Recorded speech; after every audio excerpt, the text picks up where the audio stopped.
నమస్తే, welcome to Andhraprabha TV. నేను సౌజన్య. ఆంధ్రప్రదేశ్లో ఉన్నటువంటి తెలుగుదేశం నేతల అభిమానుల్లో ఒక చర్చ నడుస్తోంది. అంటే డిప్యూటీ సీఎంగా లోకేష్ గారే రావాలి అనేటువంటి చర్చ చాలా గట్టిగా కొనసాగుతోంది.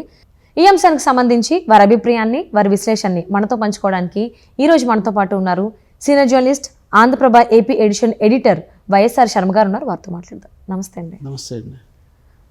తెలుగుదేశం పార్టీ నేతల అభిమానుల్లో నెక్స్ట్ చంద్రబాబు గారి తర్వాత డిప్యూటీ సీఎంగా, అంటే ఆ కోవకి దగ్గరలో ఉండడం కోసం డిప్యూటీ సీఎంగా లోకేష్ గారే రావాలి అంటే వాళ్ళు లోకేష్ బాబు అని పిలుచుకుంటారు. లోకేష్ బాబే రావాలని చెప్పేసి చాలా గట్టిగా ప్రయత్నాలు జరుగుతున్నాయి, చర్చలు కూడా కొనసాగుతున్నాయి అంటున్నారు. సో వీటిలో వాస్తవం ఎంత ఉంది, ఎలా అర్థం చేసుకోవాలి, ఎలా తీసుకోవాలి ప్రజలు?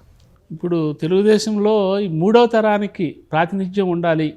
సో అందులో భాగంగా లోకేష్ గారిని ఉప ముఖ్యమంత్రి చేయాలి అనే ఒక వాదన అయితే తాజాగా మొదలైంది. ముఖ్యంగా కిందటి వారము శనివారం నాడు అనుకుంటాను, స్వచ్ఛ ఆంధ్ర స్వచ్ఛ దీని కార్యక్రమానికి సంబంధించి చంద్రబాబు నాయుడు గారు జిల్లా టూర్కి వెళ్ళినప్పుడు అక్కడ ఒక పొలిట్ బ్యూరో సభ్యుడు మాట్లాడారు. ఫస్ట్ టైం అంటే తెలుగుదేశం క్యాడర్లో లోపల ఈ అంశం చర్చలు నడుస్తున్నప్పటికీ కూడా అధికారికంగా తెరపైకి వచ్చింది ఈ మొన్ననే నిజానికి. అయితే మూడవ తరానికి ప్రతినిధిగా ఉన్న లోకేష్ డిప్యూటీ సీఎం అయితే తెలుగుదేశం క్యాడర్కి ఒక భరోసా ఇచ్చినట్టు ఉంటుంది. అంటే యువతకి చాలా నెక్స్ట్ ఫ్యూచర్ ఉంది తెలుగుదేశంలో అనే ఒక భరోసా, దీర్ఘకాలికమైన భరోసా ఇచ్చినట్టు ఉంటుంది అనేది ఒక వాదన నడుస్తున్నది.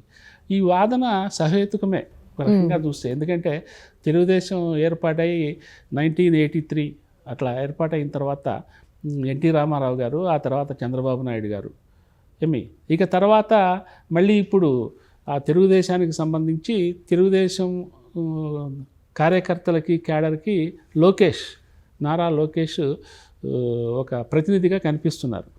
ఆయన గత దశాబ్ద పైకిలుకుగా క్యాడర్లోనూ కార్యకర్తల్లోనూ అధికారిక విధుల్లో కూడా ఆయన పార్టీ కార్యక్రమాల్లో చురుగ్గా పాల్గొంటున్నారు.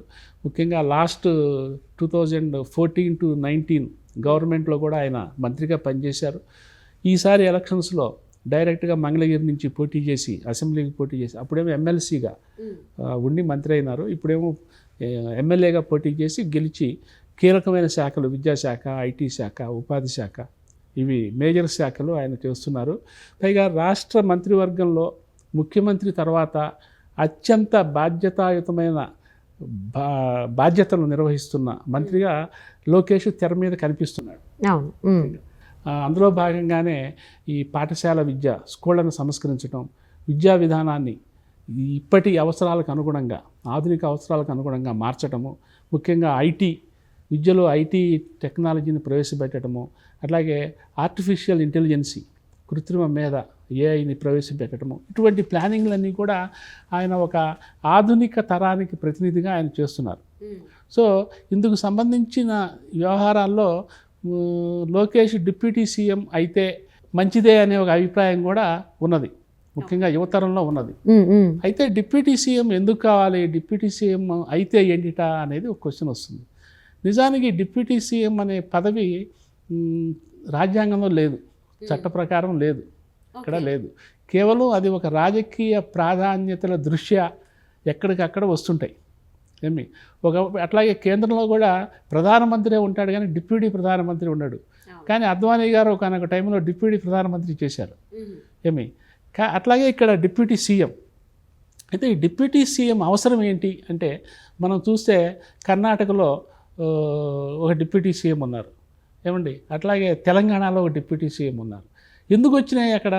తెలంగాణలో డిప్యూటీ సీఎం ఎందుకు వచ్చిందంటే, రేవంత్ రెడ్డి గారు ముఖ్యమంత్రి, ఆయన పీసీసీ ప్రెసిడెంట్గా ఉండి పార్టీని విజయపథంలో నడిపించి గెలిపించాడు కాబట్టి ఆయన ముఖ్యమంత్రి అయినారు. అయితే అంతే స్థాయిలో ఒక సీనియర్గా ఉండి ఈ బట్టి విక్రమార్క గారిని డిప్యూటీ సీఎం చేశారు. సో అంటే ఈ డిప్యూటీ సీఎంగా ఉన్న బట్టి విక్రమార్క గారి వర్గానికి అన్యాయం జరగకుండా ఉండటం కోసం ఆయనకి ఒక ప్రాధాన్యత, డిప్యూటీ సీఎం తర్వాత అంతే ప్రాధాన్యత ఉన్న ఒక పదవిని క్రియేట్ చేయాల్సిన రాజకీయ అగత్యం ఏర్పడింది. సో అందుకని ఆయన చేశారు. అంటే అసలు ఆ డిప్యూటీ సీఎం ఏర్పాటప్పుడే తెలంగాణలో దాదాపు వారం 10 రోజుల పాటు ఢిల్లీలో మంతనాలు నడిచినాయి, లాబియింగ్ నడిచింది. రేవంత్ రెడ్డి గారేమో ఈ మంత్రి సీతక్కను కూడా డిప్యూటీ సీఎం చేయాలని అప్పుడు. అయితే ఈ బట్టి విక్రమార్క గారు ఇంకొక డిప్యూటీ సీఎం వస్తే తన ప్రాధాన్యత తగ్గిపోతుంది. ఇద్దరు డిప్యూటీ సీఎంలో ఒకడవుతాడు తప్ప ఒక్క డిప్యూటీ సీఎం కాడు కదా. సో అందుకని ఆయన పట్టుబట్టి ఒక్కడే ఉండాలని చెప్పి మొత్తానికి అధిష్టానం దగ్గర పంతం నెగ్గించుకున్నారు. చివరికి తెలంగాణలో ఒక సీఎం ఒక డిప్యూటీ సీఎం అయినారు. అట్లాగే కర్ణాటకలో ఒక డిప్యూటీ సీఎం ఉన్నారు. ఇప్పుడు ఏపీకి వచ్చేసరికి ముందుగా వాళ్ళు కూటమి కుదుర్చుకున్న ఒప్పందం ప్రకారం జనసేన అధినేత పవన్ కళ్యాణ్ గారు డిప్యూటీ సీఎం అయినారు. అంటే అక్కడ రాజకీయ ప్రాధాన్యత కూడా ఉంది. కేవలం డిప్యూటీ సీఎంగా ఆయన ఎందుకు ఎంపిక చేయాల్సి వచ్చిందంటే ఆయన ఒక పార్టీ అధినేత, జనసేన పార్టీ అధినేత. పైగా ఆయన ఎన్నికలలో సీట్ల పరంగా కూటమి కోసం కొంత త్యాగం చేశాడు. ఏది నంబర్ ఆఫ్ సీట్స్ విషయంలో త్యాగం చేశారు. ఆయన ఎంచుకున్న సీట్లు ఎంచుకున్న పర్సన్స్ని 100కు 100 మందిని అంటే 100%, 10కి 10 మందిని గెలిపించుకోగలిగారు. అంటే ఆయనకి ఆ ప్రాధాన్యత ఉన్నది. ఆ ప్రాధాన్యతని ప్రభుత్వంలో కూడా నిలబెట్టుకోవాలి అంటే కేవలం ఒక మంత్రి పదవి ఇస్తే చాలదు. అందుకని ఆయన డిప్యూటీ సీఎం చేస్తే ఏమవుతుందంటే అది రాజ్యాంగపరమైన అధికారిక పదవి కాకపోయినప్పటికీ రాజకీయపరమైన గుర్తింపు అనేది ఉంటుంది. ఇప్పుడు సీఎం గారు హాజరయ్యే ప్రతి కార్యక్రమానికి ఆయన కూడా హాజరవుతారు, ఆయన పక్కనే కూర్చుంటారు. అదే ఒక మంత్రిగా ఉంటే ఆ ప్రాధాన్యత రాదు. సో ఇవన్నీ కూడా డిప్యూటీ సీఎం పదవికి ఉండే రాజకీయ హోదాపరమైన అంశాలు. సో అందుకని ఈ లోకేష్కి కూడా అటువంటి డిప్యూటీ సీఎం పదవి ఇస్తే ఆయన స్టేచర్ మారుతుంది. ఓకే, ఇప్పుడు 10 మంది మంత్రుల్లో ముఖ్యమంత్రి 10 మంది మంత్రులతో భేటీ అయితే 10 మంది మంత్రుల్లో ఒకటిగా లోకేష్ ఎక్కడో కూర్చుని ఉంటాడు. కానీ రేపు డిప్యూటీ సీఎం అయితే ముఖ్యమంత్రికి ఒకవైపు పవన్ కళ్యాణ్ కూర్చుంటారు, ఇంకోవైపు నారా లోకేష్ కూర్చుంటారు. సో ఆ ప్రాధాన్యత వస్తుంది. ఆ ప్రాధాన్యత పబ్లిక్లోకి వచ్చేసరికి ఇంకా పెరిగిపోతుంటుంది. ఆయన రాజకీయపరమైన గుర్తింపు పెరిగిపోతుంటుంది. తద్వారా ఏమవుతుంది, ప్రభుత్వంలో తెలుగుదేశం పార్టీలో కూడా ఆయనకు ప్రాధాన్యత పెరుగుతుంది. సో ఆయన చుట్టూ క్యాడరు అండ్ కార్యకర్తలు ఎక్కువ మంది ఆయన మీద ఆధారపడతారు. అంటే శర్మ గారికి ఇక్కడ ఇంకొక డౌట్ వస్తుంది. అంటే చంద్రబాబు గారి తర్వాత ముఖ్యమంత్రిగా మళ్ళీ లోకేష్ గారే రావాలనేటువంటి మాట ఎలా అయితే వినిపిస్తోందో, సో అక్కడ మళ్ళీ పార్టీ అంతా నారా కుటుంబానికి సంబంధించి వెళ్ళిపోతుంది. మరి నందమూరి ఫ్యామిలీ సంబంధించి ఏంటి? బాలకృష్ణ గారు ఉన్నారు, ఆల్రెడీ ఆయన హిందూపూర్ నుంచి కంటిన్యూస్గా గెలుస్తూనే ఉన్నారు. సో మరి ఆయన వదిలేస్తారా ఆ స్థానాన్ని? నందమూరి తారక రామారావు గారు స్థాపించిన పార్టీ కాబట్టి ఇప్పుడు నందమూరి నుంచి కాస్త నారా చేతుల్లోకి వెళ్ళిపోతుంది ఆ పార్టీ. ఒప్పుకుంటారా? జూనియర్ ఎన్టీఆర్ గారు కూడా రావాలి అనేటువంటి అభిప్రాయంలో కూడా చాలామంది టీడీపీ నేతలు, కార్యకర్తలు, అభిమానులు కూడా చాలామంది ఉన్నారు. మరి వాళ్ళకి ఏమంటే, ఇప్పుడు తెలుగుదేశము దశాబ్దాల పాటు ప్రయాణం చేసింది. ఈ దశాబ్దాల కాలంలోనే నందమూరి అంటే ఎన్టీ రామారావు గారు మరణించిన మరుక్షణం నుంచి నారా చంద్రబాబు నాయుడు గారి చేతుల్లోకి వచ్చింది. ఆయన నిరూపించుకున్నారు, తెలుగుదేశం పార్టీని సమర్థవంతంగా నడిపించారు, ప్రజలు యాక్సెప్ట్ చేశారు. ఆయన్ని 2 సార్లు 3 సార్లు, ఇది 4వ అని ఆయనే చెప్తుంటారు. ఆయన గెలిపించారు కదా. ఇంకా ఇప్పుడు నందమూరి విషయం లేదు, నారా వారి చేతుల్లోనే ఉన్నట్టు లెక్క. తెలుగుదేశం పార్టీ గవర్నమెంట్ కూడా ఆయన చంద్రబాబు నాయుడు గారే సమర్థంగా నిర్వర్తిస్తున్నారు. ముఖ్యంగా ఈ 6 నెలల కాలంలో కూడా గత జగన్ ప్రభుత్వ వ్యవహార శైలిని, తీరుని, ఇప్పుడు చంద్రబాబు నాయుడు వచ్చిన తర్వాత ఈయన 6 నెలల ప్రభుత్వ వ్యవహార శైలిని, తీరుని బేరీజు వేసుకొని సంతృప్తి వ్యక్తం చేస్తున్నారు ప్రజలు. అంటే ఇంతటి ఆమోదముద్ర పడింది చంద్రబాబు నాయుడు సారథ్యానికి. సో చంద్రబాబు నాయుడు సారథ్యంలో ప్రభుత్వమే కాదు, పార్టీ కూడా ఉన్నది. ఇక బాలకృష్ణ గారి విషయం వచ్చేసరికి బాలకృష్ణ గారు ఆయన ఎమ్మెల్యే వరుసగా గెలుస్తూ వస్తున్నారు. ఆయన ఏ రోజున కూడా ఇటువంటి టాపిక్స్ ప్రస్తావించాల. పైగా బాలకృష్ణ గారికి చంద్రబాబు నాయుడు గారికి మధ్య బంధుత్వం ఇదివరకే ఉన్నది, బంధుత్వము. ఇప్పుడు కొత్త బంధుత్వం అంటే ఆయన కూతుర్ని చంద్రబాబు నాయుడు గారి కొడుక్కి నారా లోకేష్కి ఇవ్వటం ద్వారా వాళ్ళ మధ్య ఇంకా దగ్గర బంధుత్వము పటిష్టమైంది.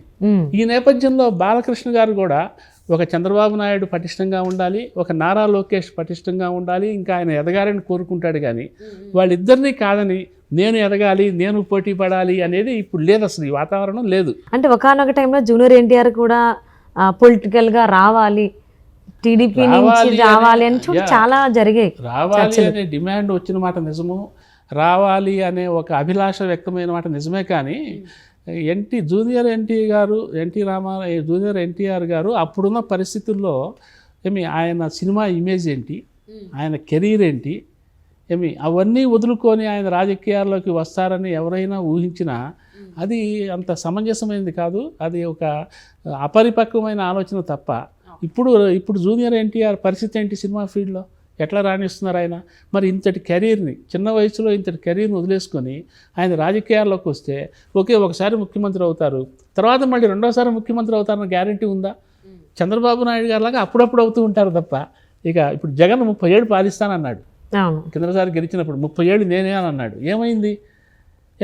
అంటే ఈ ప్రభుత్వంలో ఉండి వాళ్ళు తప్పులు చేసినా ఒప్పులు చేసినా వాళ్ళ జాతకాలు ఎట్లా ఉంటాయని మనం చెప్పలేము రాజకీయాల్లో. అందుకని ఇటువంటి అనిశ్చితమైన రాజకీయాల్లోకి తన కెరీర్ని ఫణంగా పెట్టి ఈ జూనియర్ ఎన్టీఆర్ గారు వస్తారని ఎవరు ఆశించలేదు, అనుకోలేదు కూడా. జస్ట్ ఇప్పుడు ఆయన అభిమానుల్లో అటువంటి అభిలాష వ్యక్తమవుతూ ఉండొచ్చు. జూనియర్ ఎన్టీఆర్ గారు రావాలి, సీఎం అయిపోవాలి. ఇప్పుడు పవన్ కళ్యాణ్ గారు 10 ఏళ్ల నుంచి చేస్తున్నారు పార్టీ పెట్టి. పవన్ కళ్యాణ్ గారు ఎక్కడ కనిపించినా పబ్లిక్గా సీఎం అని నినాదాలు వినిపించేవాడు, పిడికిలు బిగించి. ఒకనొక దశలో ఆయనే కిందటి ఎన్నికల ప్రచారాల్లో కూడా, అరే బాబు మీరు ఆ నినాదాలు ఆపేయండిరా బాబు, మీరు ఇక్కడ మాత్రం సీఎం అంటారు, తీరానే ఓట్లేరు నాకు అని సర్గాస్టిక్గా అన్న సందర్భాలు ఉన్నాయి. అందుకని జూనియర్ ఎన్టీఆర్ ప్రస్తుతానికి ఆయన సినిమా ఫీల్డ్లో తిరుగులేని హీరోగా రాణిస్తున్నారు. తన కెరీర్ తను చూసుకుంటున్నారు. ఇటు వచ్చేసరికి ఏంటంటే చంద్రబాబు నాయుడు గారు అండ్ లోకేష్ గారు వీళ్ళిద్దరే పార్టీని నడపాలి.